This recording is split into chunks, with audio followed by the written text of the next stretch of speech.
عبداللطیف ایک پرائیویٹ ہسپتال میں صفائی کا کام کرتا تھا۔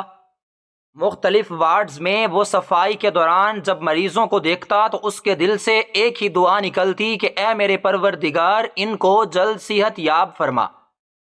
اپنی سروس کے دوران اس نے کئی ایسے مریض دیکھے تھے جو صحت یاب ہو کر واپس گھر کو لوٹ جاتے، کچھ ایسے بھی تھے جن کی موت ہسپتال میں ہی ہو جاتی۔ ان تمام واقعات میں ایک ایسا واقعہ بھی ہوا جسے عبداللطیف کسی صورت فراموش نہ کر پایا۔ ایک عورت کو ہسپتال میں لایا گیا جس کی ڈلیوری بہت قریب تھی۔ وہ درد سے چلا رہی تھی جبکہ اس کا شوہر اسے تسلی دے رہا تھا۔ عورت کی حالت بہت خراب تھی۔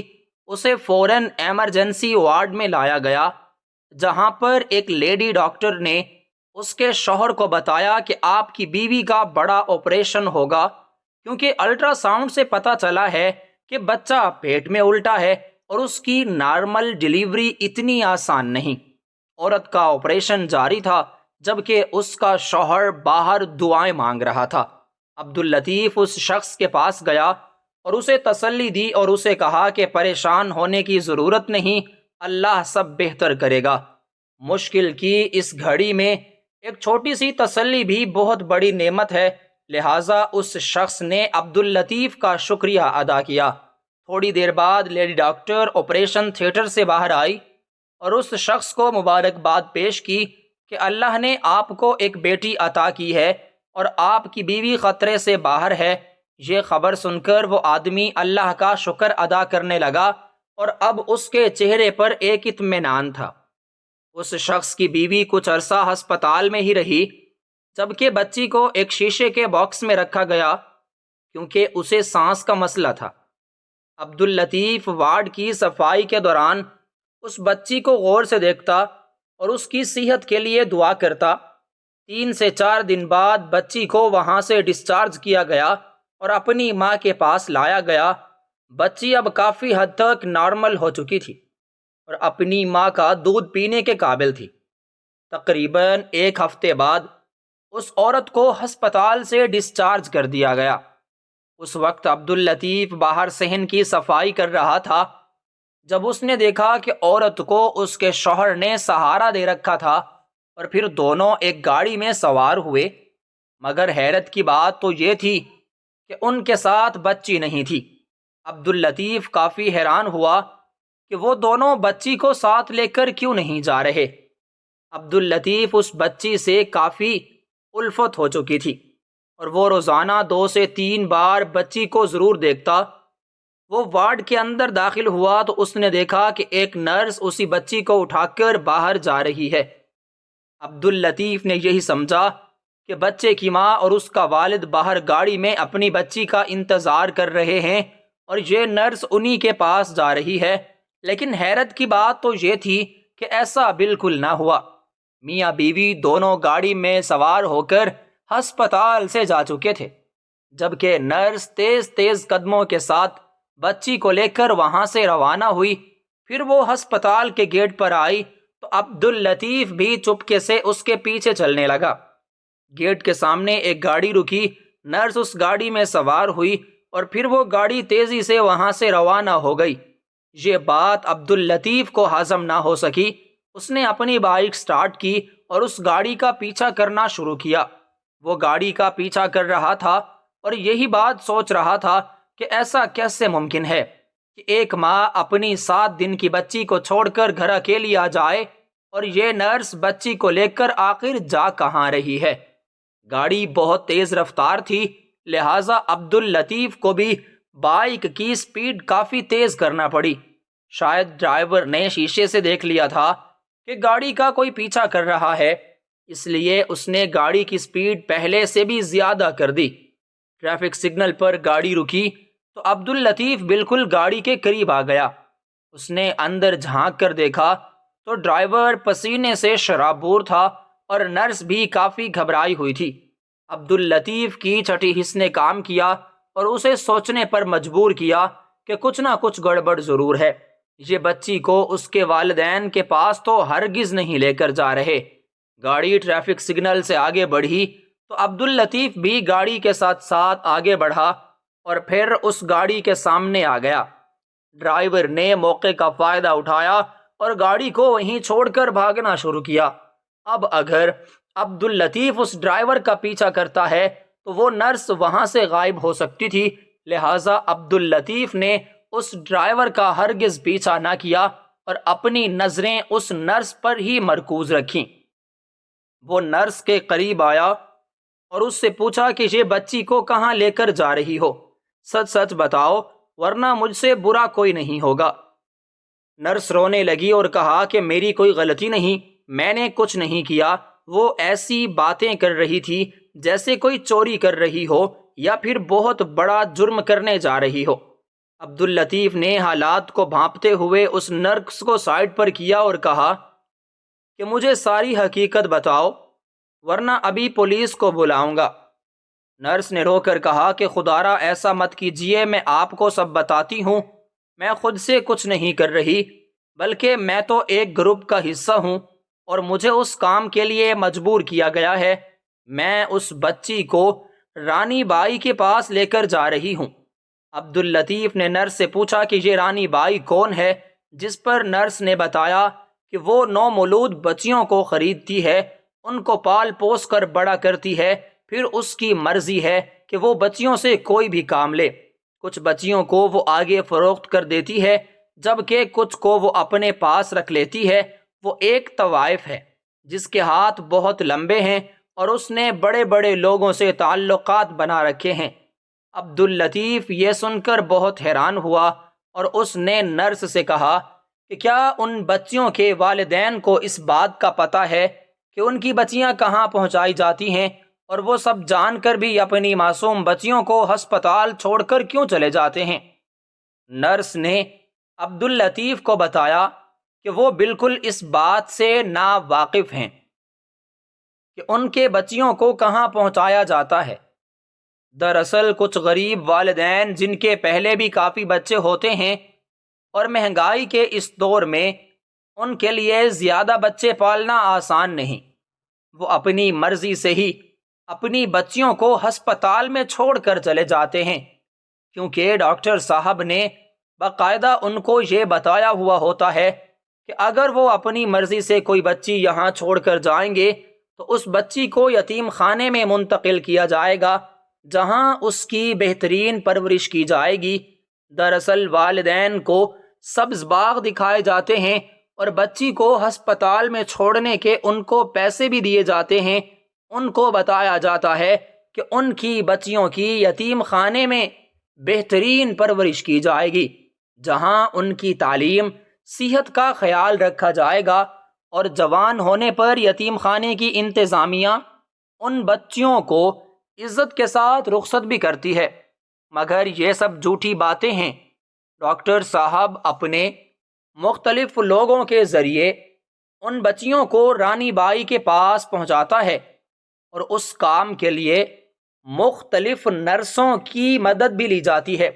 نرسیں بیچاری مجبور ہیں کیونکہ ڈاکٹر صاحب کے پاس ان کی ویڈیوز موجود ہیں۔ وہ پہلے ان کو اپنے جال میں پھنساتا ہے، پھر ان سے اس طرح کے کام وغیرہ لیتا ہے۔ جیسے جیسے عبداللطیف یہ باتیں سنتا جا رہا تھا، اس کو ایسے محسوس ہو رہا تھا جیسے وہ بے ہوش ہو جائے گا۔ وہ اپنے آپ کو ملامت کر رہا تھا کہ میرے ہوتے ہوئے یہ کام ہو رہا ہے اور مجھے اس کی بھنک تک نہ لگی۔ پچھلے 10 سال سے وہ اسی ہسپتال میں تھا، لیکن یہ کام اتنی چالاکی اور خاموشی سے ہو رہا تھا کہ کسی کو کانوں کان خبر بھی نہ ہوتی تھی، حتیٰ کہ ایک ایسے شخص کو بھی پتہ نہ چل سکا جو روزانہ وارڈز اور کمروں کی صفائی کرتا تھا اور اسی ہسپتال کا حصہ تھا۔ مگر اب اس نے ٹھان لیا تھا کہ وہ یہ مکروہ دھندا بند کروائے گا اور مجرموں کو سزا ضرور ملے گی۔ حیوان معصوم بچیوں کو پیدا ہونے کے کچھ دن بعد ہی ایک ایسے ماحول میں پہنچا دیتے ہیں جو ایک جہنم سے کم نہیں۔ عبداللطیف نے تمام مجرموں کو کافر کردار تک پہنچانے کی ٹھان لی۔ اس نے نرس سے کہا کہ اب کیا تم اپنے کیے پر پچھتا رہی ہو اور کیا تم میری مدد کرو گی؟ تاکہ میں ان کو پکڑوا سکوں۔ نرس نے کہا، ہاں، میں ضرور آپ کی مدد کروں گی، مگر میری جان کو خطرہ ہوگا کیونکہ یہ لوگ کافی خطرناک ہیں۔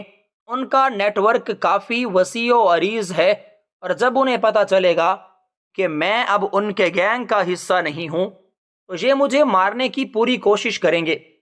عبداللطیف بچی کو اپنے گھر لایا اور اپنی بیوی کی گود میں ڈال دیا، جبکہ نرس کو بھی بحفاظت اپنے گھر پہنچایا، مگر وہ ابھی آرام سے نہیں بیٹھ سکتا تھا۔ اس نے بہت سے لوگوں کو بے نقاب کرنا تھا۔ اگلے دن وہ نرس کو اپنے ساتھ لیے پولیس اسٹیشن لے گیا اور اس کے بیانات ریکارڈ کروائے۔ انسپیکٹر صاحب نے نرس کو اس بات کا یقین دلایا کہ آپ کے ساتھ کافی رعایت کی جائے گی، لیکن شرط یہ ہے کہ تمہیں ہماری مدد کرنی پڑے گی، اور جو لوگ اس مکروہ دھندے میں ملوث ہیں ان سب کو پکڑوانا پڑے گا۔ سب سے پہلے پولیس نے اپنے سپاہیوں کی مدد سے اس ہسپتال پہ چھاپا مارا اور ڈاکٹر سمیت کافی لوگوں کو گرفتار کیا۔ ڈاکٹر صاحب کی اپنی 2 بیٹیاں اور ایک بیٹا تھا۔ جب اس کی بیوی کو پتہ چلا کہ اس کا شوہر تو ایک درندہ تھا تو اس نے اپنے شوہر سے خلا لے لی۔ یہ منظر بڑا عجیب تھا۔ جب اس کی بیوی پولیس اسٹیشن آئی تھی، اپنے شوہر کے منہ پر تھوک کر چلی گئی، اپنی نفرت کا اظہار کیا اور کہا کہ مجھے ساری زندگی اس بات کا افسوس رہے گا کہ میں نے تم جیسے شخص سے محبت کی اور پھر شادی کی۔ اب رانی کو پکڑنے کی باری تھی۔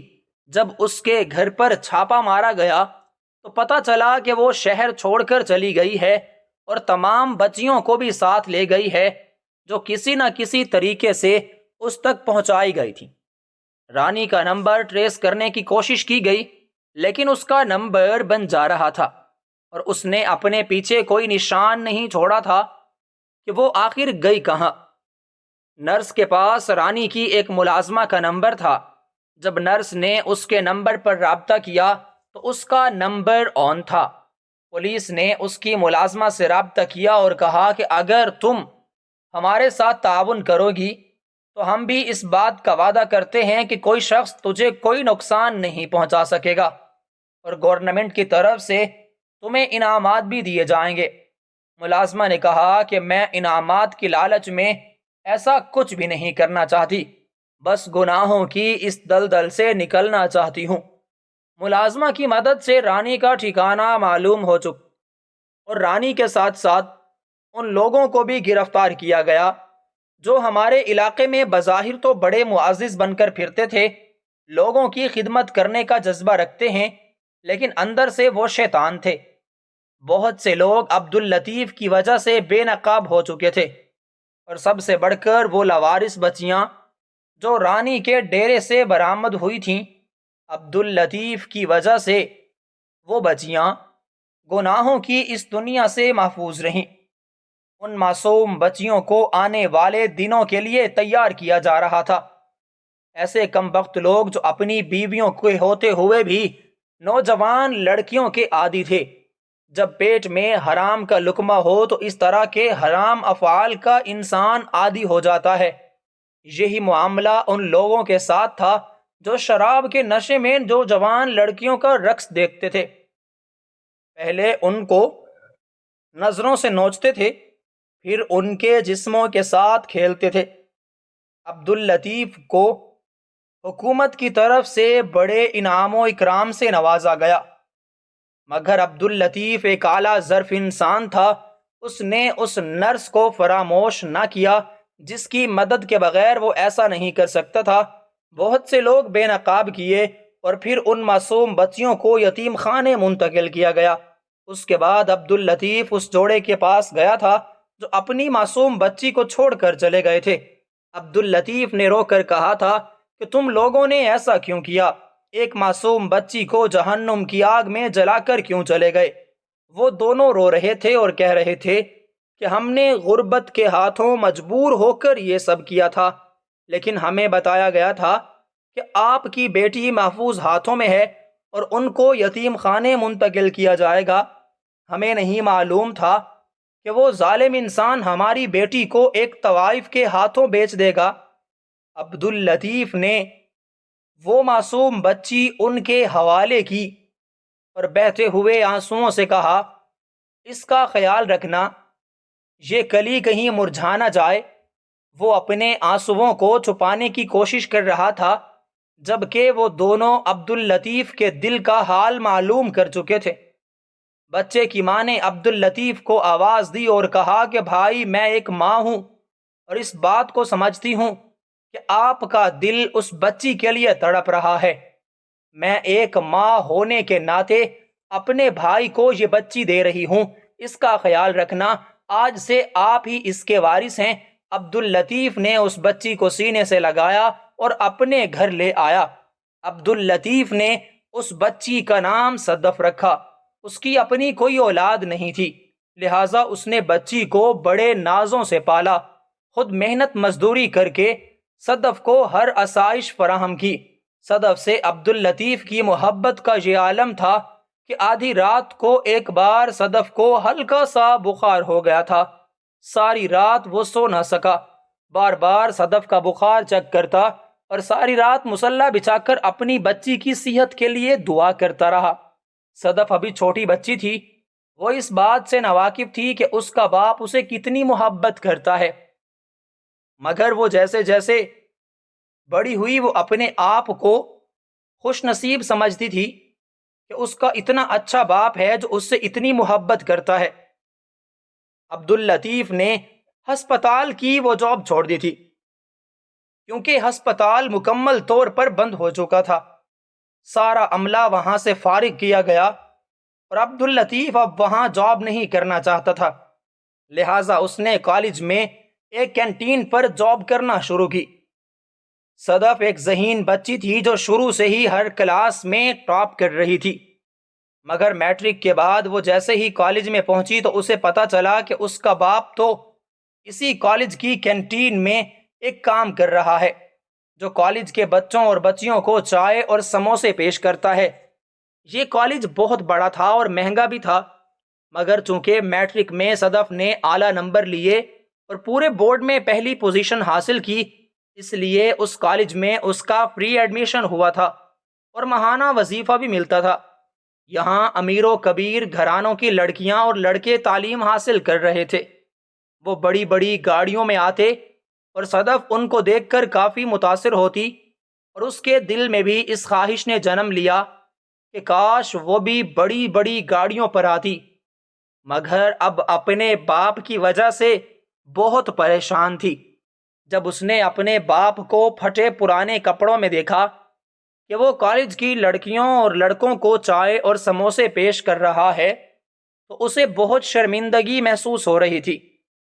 کالج کے پہلے دن ہی اس نے اپنے باپ سے گھر جا کر کہا کہ بابا، آپ کالج کی یہ نوکری چھوڑ دیں، کالج میں کوئی شخص بھی نہیں جانتا کہ میں آپ کی بیٹی ہوں، اگر کسی کو اس بات کا پتہ چل گیا تو میں شرم سے پانی پانی ہو جاؤں گی اور کالج میں پڑھنا میرے لیے ممکن نہیں رہے گا، لہٰذا میں آپ کی منت کرتی ہوں کہ آپ کالج کی یہ جاب چھوڑ دیں اور کسی کو مت بتائیے گا کہ میں آپ کی بیٹی ہوں۔ عبداللطیف نے صدف سے کہا کہ بیٹی، یہاں کینٹین میں ملازمت کرنا میری مجبوری ہے، میں کوشش کرتا ہوں کہ کہیں اور نوکری کا بندوبست ہو جائے، لیکن اس وقت تک میں یہ ملازمت نہیں چھوڑ سکتا، اور ہاں، تمہیں پریشان ہونے کی ضرورت نہیں، میں تم سے وعدہ کرتا ہوں کہ کسی کو اس بات کا نہیں پتہ چلے گا کہ صدف کا والد کالج کی کینٹین میں ملازم ہے۔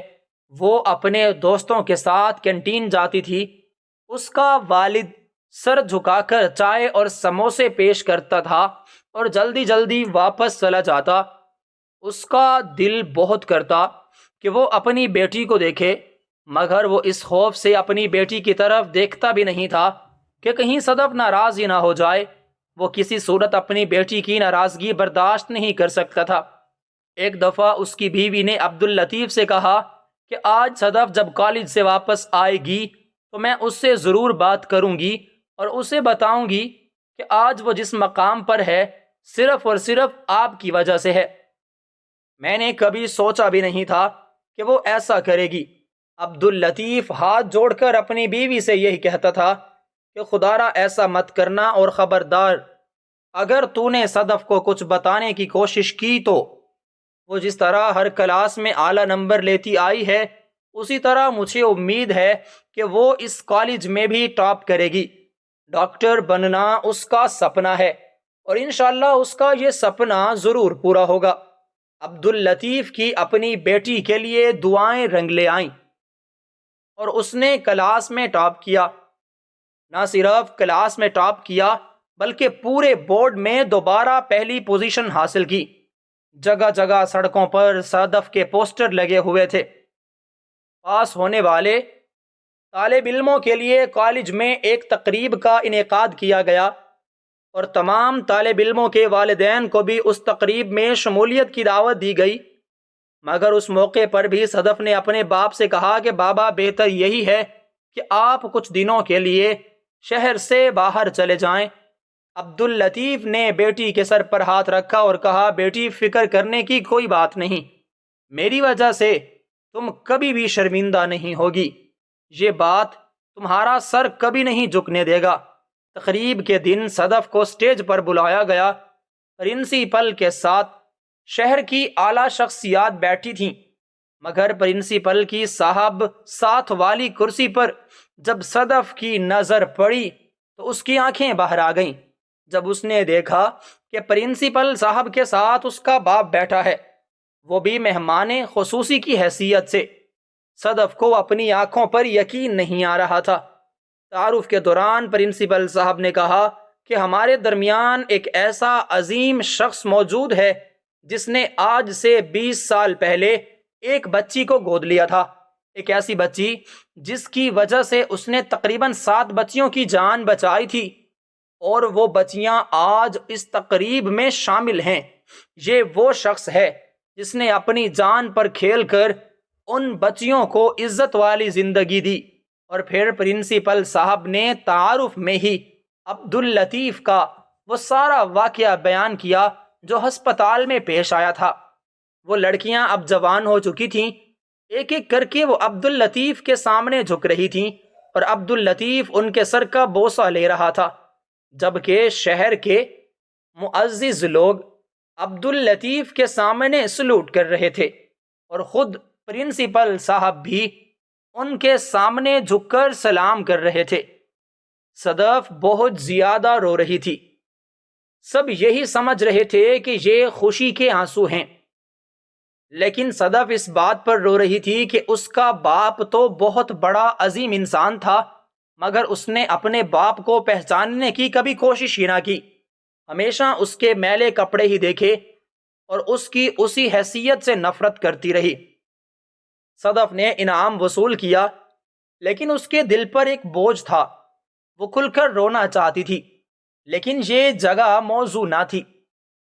وہ اپنے باپ سے پہلے گھر پہنچ چکی تھی اور بے چینی سے باپ کا انتظار کر رہی تھی۔ جیسے ہی عبداللطیف گھر میں داخل ہوا تو اس کے پیروں میں گر گئی اور دھاڑے مار مار کر رونے لگی۔ بابا مجھے معاف کر دیں۔ باپ نے اپنی بیٹی کو گلے سے لگایا اور کہا کہ تم میرا فخر ہو، اب رونا بند کرو ورنہ میں بھی رونا شروع کر دوں گا۔ صدف کو زندگی کا سب سے بڑا سبق ملا تھا کہ انسان کو اس کے ظاہری حلیے سے جانچنے کی کوشش نہ کرو، کسی کو بھی اپنے سے کمتر نہ سمجھو۔ ہو سکتا ہے جس کو تم کمتر سمجھ رہے ہو وہ اللہ تعالیٰ کے نزدیک تم سے بہتر ہو۔